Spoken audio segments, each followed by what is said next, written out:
The first thing Arman Qureshi noticed was the smell. It wasn't the usual scent of stale air and reheated rice that greeted him after a double shift. It was lemon polish, fresh linen, warm bread. For a moment he thought he had opened the wrong door. Then he stepped inside and froze. His tiny living room, once buried under unfolded laundry and scattered toy blocks, looked like something from a furniture catalog. The cracked coffee table shone, the curtains had been washed, the sink that he had left stacked with dishes that morning was empty, and in the middle of his kitchen, sleeves rolled up, hair tied back in a loose knot, stood Samira Khanna, the powerful, impeccably dressed CEO of Khanna Tech Industries, scrubbing his stove. If you believe in kindness and second chances, take a moment to like, comment, share, and subscribe to Whisper Tales 3.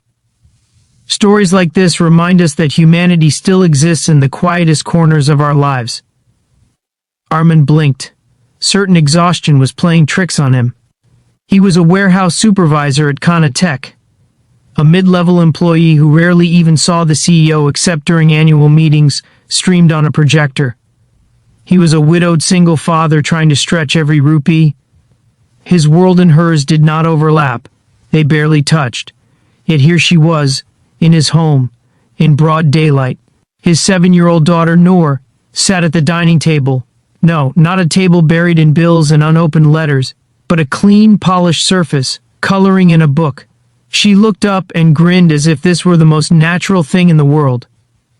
Arman's life had been unraveling slowly since the day his wife passed away 3 years earlier. Hospital bills had swallowed his savings. Sleep became a luxury. He woke before dawn to pack Noor's lunch, rushed her to school, clocked in for long hours, and returned home to cook, clean, and help with homework. The house had slowly surrendered to chaos. So had he. At work, he wore composure like armor. He was dependable, punctual, silent. But behind closed doors, he often sat at the edge of his bed long after Noor slept, staring at peeling paint and wondering how much longer he could hold everything together. 2 weeks earlier, something had happened. Noor's school had called during his shift. She had fainted in class. Arman had rushed out without permission, leaving inventory unfinished. He stayed at the clinic all afternoon, his phone buzzing with missed calls from his manager. Thankfully, Noor was fine, just exhaustion and mild anemia. But Arman wasn't fine. The warning letter waiting at his workstation the next day made that clear. He had stood in the HR office, hands trembling, apologizing repeatedly. He couldn't afford to lose this job. It was the only thing keeping Noor's world stable. What he hadn't known was that Samira Khanna had been walking past when she overheard fragments of his strained explanation. She had paused, not because it was company policy to intervene, but because she recognized the tone in his voice. It was the same tone her father once carried when her mother fell ill, a quiet desperation wrapped in pride. Back in his living room now, sunlight streamed through windows he didn't remember ever seeing so clean. Arman felt exposed, as if the carefully hidden mess of his private life had been laid bare before someone who symbolized success itself. Samira turned, offering a small, almost shy smile. There was no designer blazer today, no towering heels, just simple clothes and tired eyes that looked startlingly human. Arman's gaze drifted around the room again. The pile of unpaid bills had been organized into neat stacks. A grocery bag sat on the counter, filled with fresh vegetables and fruit he rarely had time to buy. On the stove, something simmered gently. He felt heat rise behind his eyes. For years he had refused help. Neighbors had offered to watch Noor.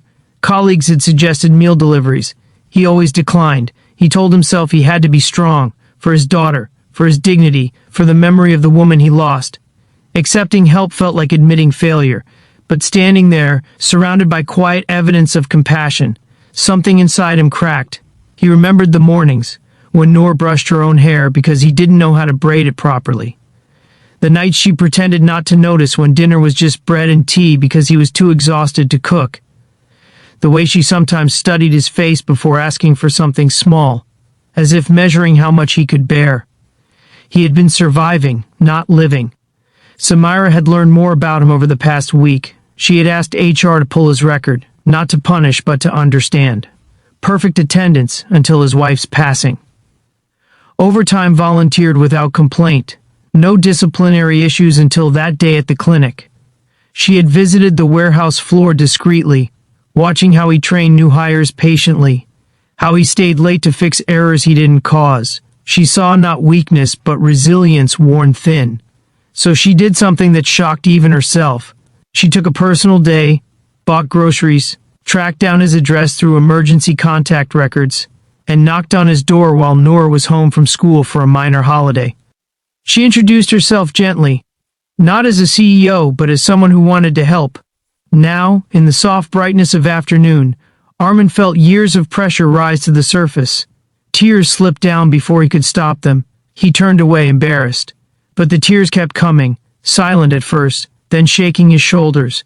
No one had seen him cry since the funeral. It wasn't just about a clean house. It was about being seen, about someone powerful enough to ignore him, choosing instead to step into his messy reality. In the days that followed, change unfolded slowly but surely. Samira arranged flexible hours for Arman without reducing his pay. The company introduced a childcare support initiative, starting quietly but designed to help many employees like him. A nutrition program was launched for workers' families. What began as one act of kindness rippled outward. Arman, relieved of constant panic, began to breathe again.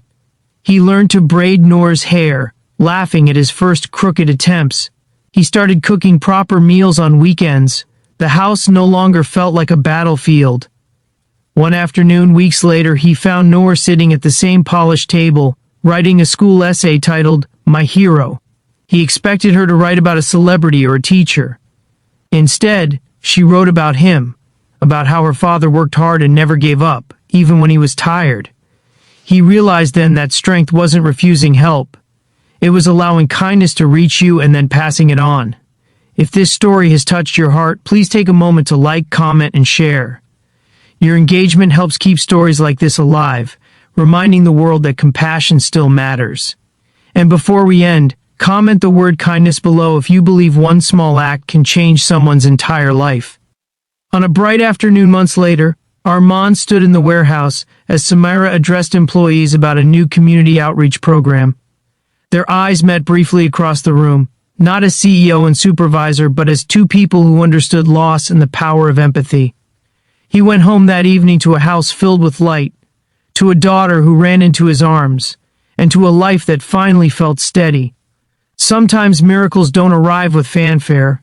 Sometimes they show up quietly, sleeves rolled up, cleaning your stove in the middle of the day, reminding you that even in your darkest hours you are not invisible.